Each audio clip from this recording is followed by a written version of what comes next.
Hi guys, Dr. Robert Barrington here with some more nutrition advice.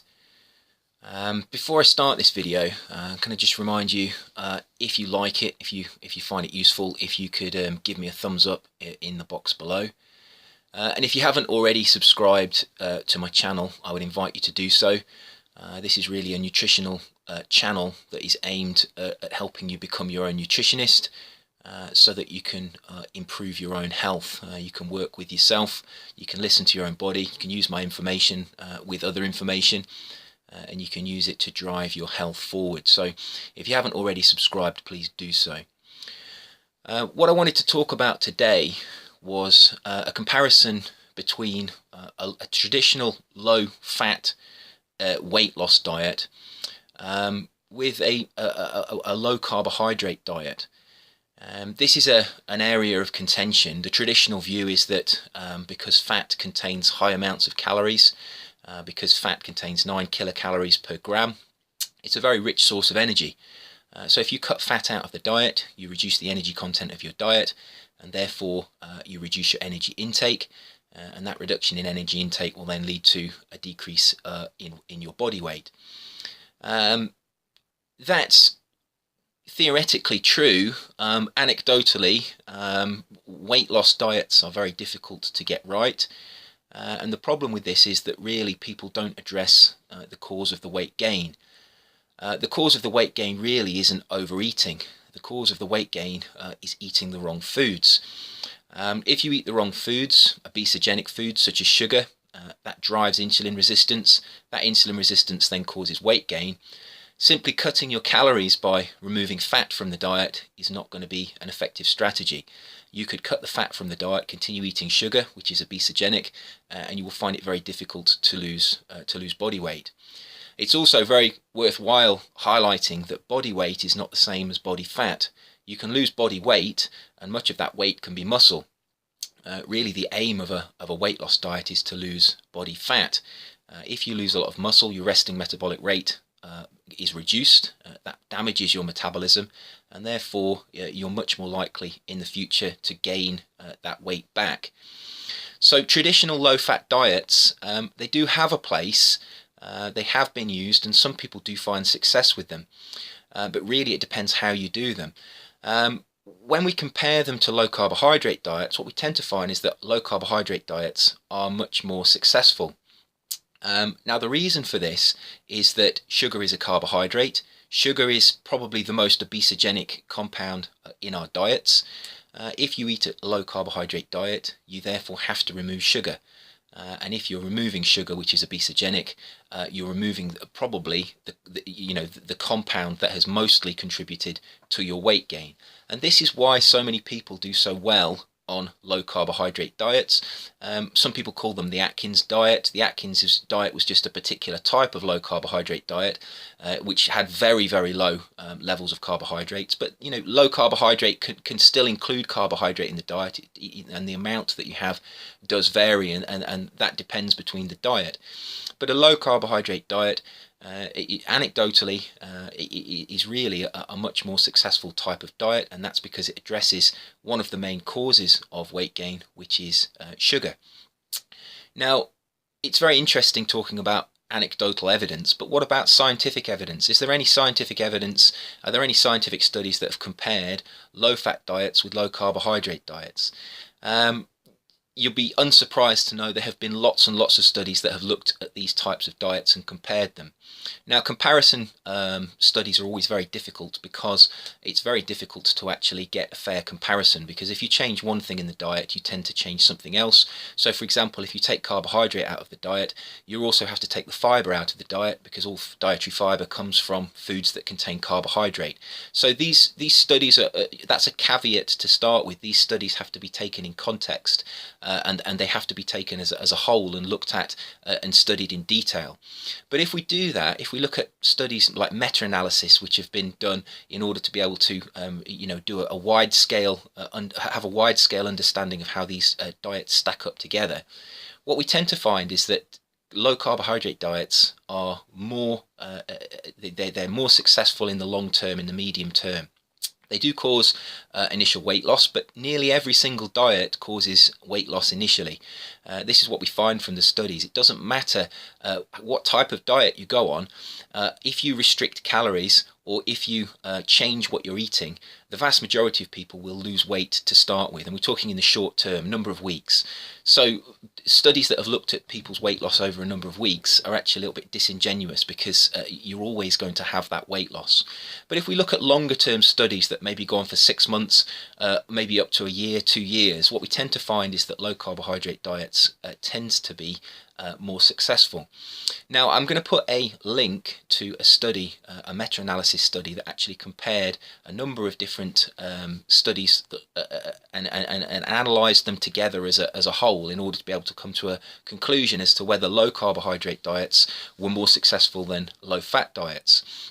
And this study is actually quite interesting, because what it found was that there was about 3.3 kilograms more weight loss in the low carbohydrate diet over the first 6 months. Now, that had reduced to a kilogram after a year. So the diets were statistically not different. When they did a statistical test, they found that really that 1 kilogram of difference was within the margin of error, and therefore there was no actual difference between the success, the usefulness of the diet over the course of a year.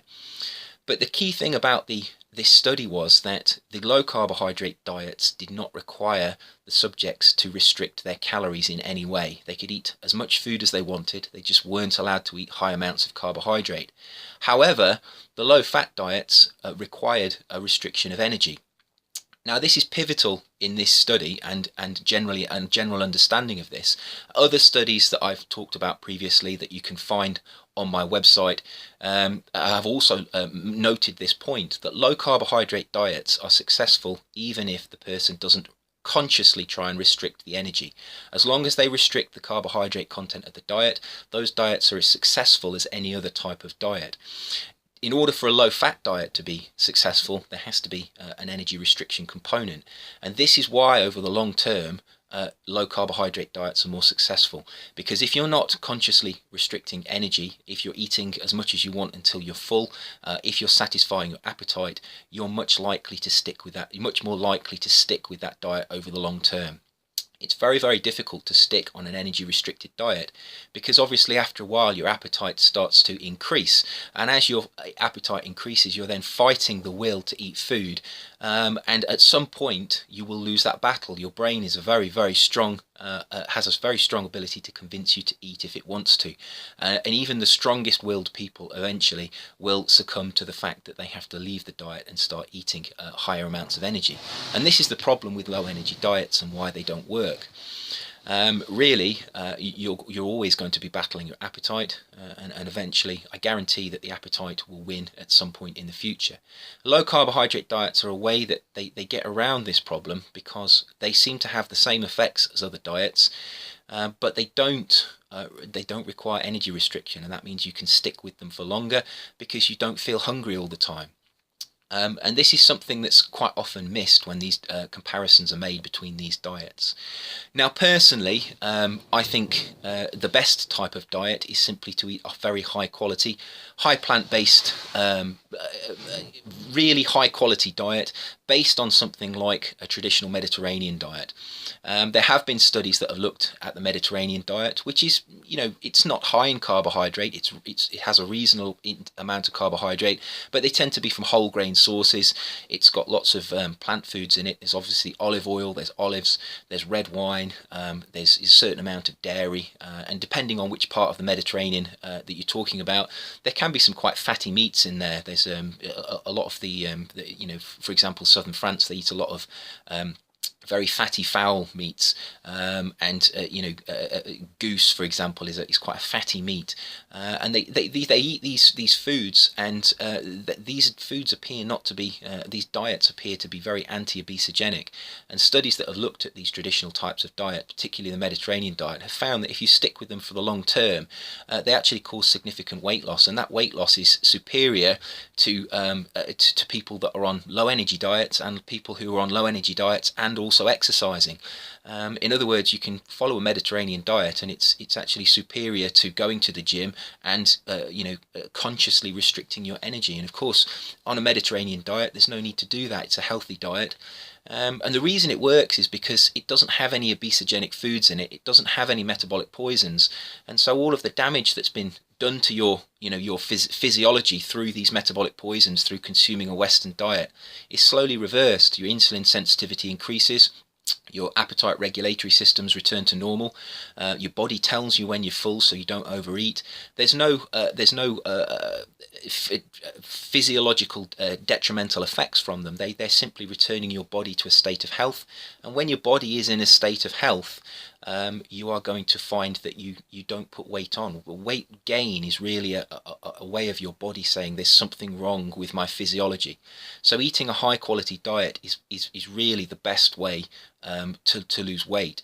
That's not to say that low carbohydrate diets are not useful. If you want to lose if you want to kickstart your weight loss, and you want to lose quite a lot of weight quite quickly to lower your blood pressure and improve your health, and then shift over to a more traditional diet, they do have a use there. They do cause this initial good high amounts of weight loss to start with, and they're reasonably easy to follow because there's no energy restriction. So they do have a place. I do question the use of a low-fat, energy-restricted diet. I've never really seen good effects from them. People that follow them can follow them for a certain amount of time, but they always seem to have to at some point start consuming higher amounts of energy, and that undoes all of the effects that you've seen in the early parts of the diet. Remember, a lot of that weight loss, any energy restricted diet that you follow will generally have about 50% of the weight loss as muscle. So if you go back to eating higher amounts of energy, what effectively you're doing is you're massively increasing the risk of you putting body fat on in place of the muscle that you've lost, and therefore you get a deterioration of your body composition. So there's something to consider there. If you are considering a low carbohydrate diet, they are effective. They're probably easier to follow than low fat diets, basically because they don't have this energy restriction requirement. But if you are looking in the long term, we're talking years, you want to improve your body composition, I would highly recommend that you simply forget about energy restriction. You forget about this obsession with going to the gym, and you look at the quality of your food. You eat something like a traditional Mediterranean diet, which can vary considerably depending on the region. You don't have to eat those fatty meats if you don't like them. They're just, there are other types of meat. You could eat a leaner chicken, and there are other sources of protein that you can put in them. But there are Mediterranean style diets, and they are very effective over the long term. And of course, because they improve your health, they work with your your physiology. They return you to health. You don't feel hungry. You'll get your mental capacity will increase. Your physical strength, your endurance will increase, and they are they're very good for athletes. They're very good for sedentary people, and they're the types of diet that really I would suggest that you have a look at. So I hope you found that interesting. As always, eat well, stay healthy, and protect yourself. And I will see you soon for another video. Take care.